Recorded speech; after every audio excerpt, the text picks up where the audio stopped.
What do you do when the path you're walking stops making sense? When everything you were aiming at suddenly feels wrong? You thought you had it figured out. A plan, a goal, a direction. But now, it's all fallen apart. You've abandoned the old, but the new hasn't arrived. You're not free. You're just lost. Jordan Peterson calls this space the desert. The phase that comes after you realize your old life wasn't right, but before you figured out what the new one should be. He gets this metaphor from a story in the Bible, when Moses leads the Israelites out of Egypt, out of slavery. But where do they go next? Not straight to paradise. First, things get worse. They're lost, wandering through a dry, empty wasteland. They had escaped something terrible, but found themselves in something possibly worse. This is why so many people stay in lives they know are wrong. Addictions, dead-end jobs, shallow relationships. Because the moment you leave those things, even if they were toxic, you don't automatically find something better. You just feel lost. And the truth is, being lost is painful. At least when you were in Egypt, you knew what to expect. But now, in the desert, everything feels chaotic, confusing, lonely. That's why many go back to the same habits, the same people, the same lives they once said they didn't want. Because at least those were familiar. What must be realized is that growth isn't a straight line.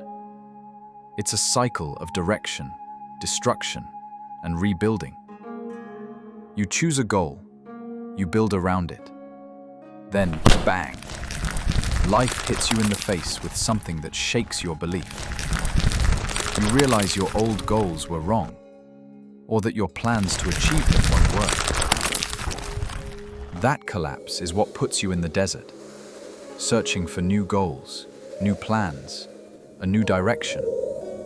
This is why Peterson says, "The fool is the precursor to the savior." Because if you're not willing to be a fool, to be wrong, you'll never start anything. You'll stay stuck, frozen, too proud to aim, too scared to move. But those who grow, those who build a meaningful life, they aim anyway. Even if the North Star they aim at turns out to be the wrong one. Because at least by aiming, they move, they learn. Maybe the first goal you chase collapses, but now you're wiser. When you were chasing the wrong goal, you still learned a lot about how to achieve it. And more importantly, you learned what you don't want. So you know not to aim at that again.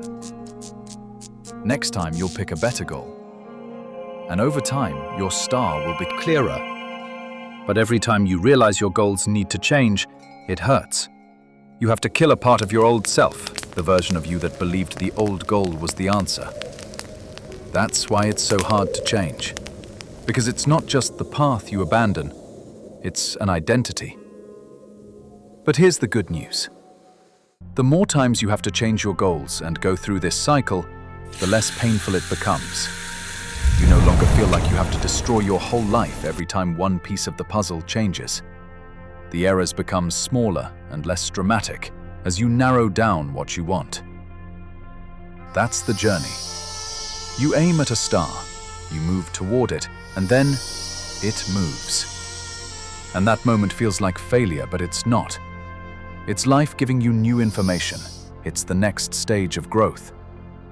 And as your goals evolve, the catastrophes of change start to feel less like pain and more like adjustment.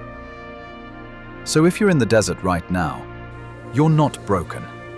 You're just between stars. Don't go back to Egypt. Don't settle for a life that once felt safe but now feels hollow.